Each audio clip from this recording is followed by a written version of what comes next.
Hello everybody, today we are going to be reading the humorous tales of Tenali Raman, the Ramayana Recital.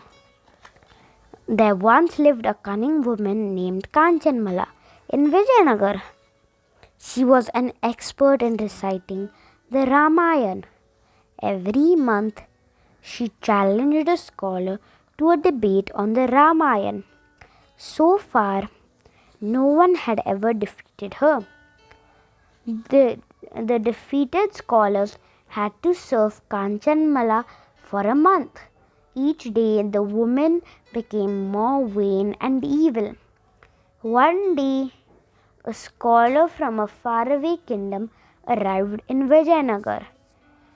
Kanchanmala invited him to her house and challenged him to a debate.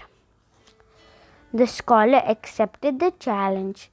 Kanchanmala recited the Ramayana so beautifully that the scholar lost, and then, according to her condition, he had to stay in Kanchanmala's house for a month, doing all the household chores.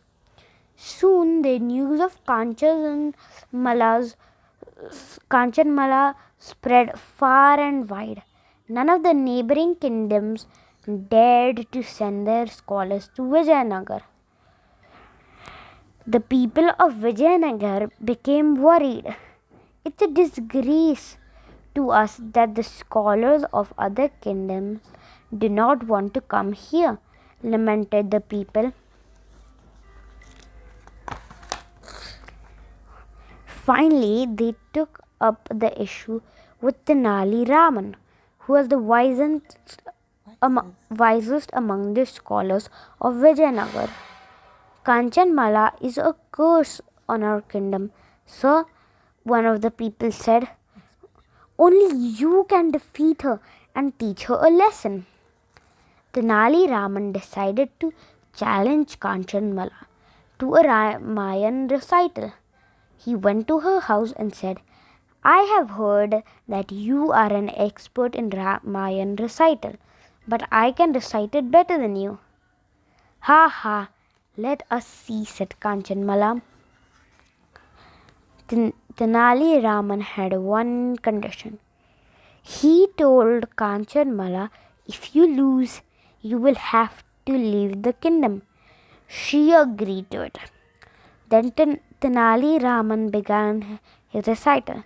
Once upon a time in Ayodhya, he narrated the events of Rama and Lakshman slaying ferocious demons and Ram winning Sita in marriage. The story progressed gradually while describing Hanuman's visit to Lanka in search of Sita. Tenali Raman tucked a tail made of rope in his back, and then he ignited the tail and began to jump around the house, burning the curtains and other household items. Kanchanmala was so frightened that she ran out of the house, screaming for help. She approached a wise man meditating under a tree. Please save me, she cried. The wise man opened his eyes and asked her, what is the matter? She said, Tenali Raman is narrating the Ramayana as though it's really happening. Tenali Rama, who had followed Kanchanmala, said, wasn't my recital better than yours, Kanchanmala? See the effect it has had on you. Kanchanmala was speechless. The wise man understood everything. Kanchanmala had to accept defeat and leave the kingdom. She had learned a lesson she would remember for the rest of her life. The people of Vijayanagar thanked Tenali Raman. The kingdom once again became the most sought after place for scholars. Bye bye. If you like this video, hit that like button, subscribe and share this video with your friends.